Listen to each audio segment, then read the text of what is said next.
E aí, pessoal, tudo bem? Eu sou o professor Júlio César e seja bem-vindo ao canal Estudando Matemática. Nesse vídeo nós vamos compreender como nós podemos fazer a classificação de triângulos quanto às medidas dos seus ângulos. E para isso nós vamos analisar alguns exemplos e nós veremos que nós podemos classificar os triângulos de três maneiras, como acutângulo, retângulo ou obtusângulo. E essas classificações estão relacionadas às medidas dos seus ângulos. E ao compreender essa classificação, nós estaremos contemplando uma das habilidades da BNCC do 6º ano do ensino fundamental, que eu vou deixar aqui na descrição do vídeo. Mas antes de aprendermos essas três classificações, já deixe o seu like nesse vídeo e não se esqueça de se inscrever no canal, porque assim você acompanha todas as novidades que são postadas aqui diariamente. Então vamos compreender agora como nós podemos classificar triângulos considerando as medidas dos seus ângulos.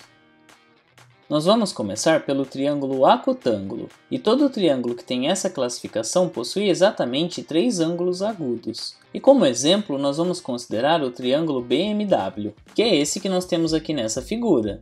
E considerando este triângulo, nós sabemos que o ângulo B mede menos que 90 graus, o ângulo M também é menor que 90 graus, e isso também acontece com o ângulo W, que é menor que 90 graus. Ou seja, quando um triângulo possui três ângulos agudos, o que significa que esses ângulos são menores que 90 graus, esse triângulo pode ser classificado como acutângulo. Agora nós vamos para a nossa segunda classificação.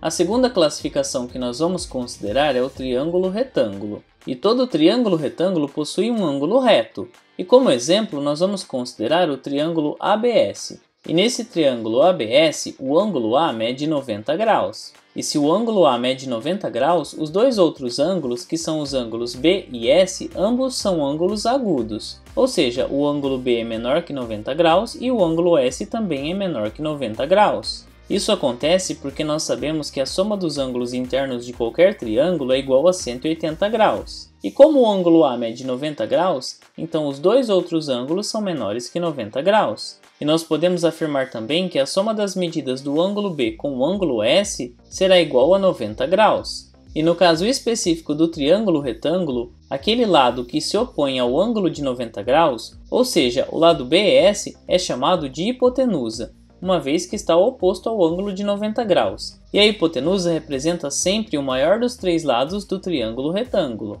E os outros dois lados, que são os lados AS e BA, eles são chamados de catetos, uma vez que são os lados que compõem este ângulo de 90 graus, que nesse caso é o ângulo A. E agora nós vamos para a nossa terceira classificação. No caso do triângulo obtusângulo, nós sabemos que ele possui um ângulo obtuso. Mas o que quer dizer ângulo obtuso? É um ângulo que possui a sua medida maior que 90 graus. E aqui nós vamos considerar como exemplo este triângulo, que é o triângulo CRV. E no caso desse triângulo, o ângulo C ele é maior que 90 graus, assim como nós podemos observar aqui. Ou seja, o ângulo C é um ângulo obtuso. E como este ângulo já é maior que 90 graus, os outros dois ângulos, que são o ângulo R e o ângulo V, ambos serão menores que 90 graus, uma vez que a soma dos três deve ser igual a 180 graus. Isso significa que o ângulo C é um ângulo obtuso e os ângulos R e V são ângulos agudos. E quando um triângulo possui um ângulo obtuso, nós podemos classificá-lo como triângulo obtusângulo. E nós podemos acrescentar também que o lado VR desse triângulo representa o maior dos seus três lados, uma vez que ele é oposto ao maior dos ângulos, que no caso é um ângulo obtuso. E nesse vídeo nós vimos como nós podemos classificar um triângulo com relação à medida de seus ângulos. E que nós temos três classificações. O triângulo pode ser acutângulo, retângulo ou obtusângulo. E você conseguiu compreender essas informações? Você ficou com alguma dúvida em algum ponto da explicação apresentada? Você já conhecia essas informações? Em todo caso, escreva para mim nos comentários. Assim podemos compartilhar diferentes ideias a respeito desse e de outros conteúdos. E não se esqueça de se inscrever no canal, porque assim você acompanha todas as novidades que são postadas aqui diariamente. Confira também as playlists que eu vou deixar listadas aqui no final do vídeo. Muito obrigado pela sua atenção e até os próximos vídeos.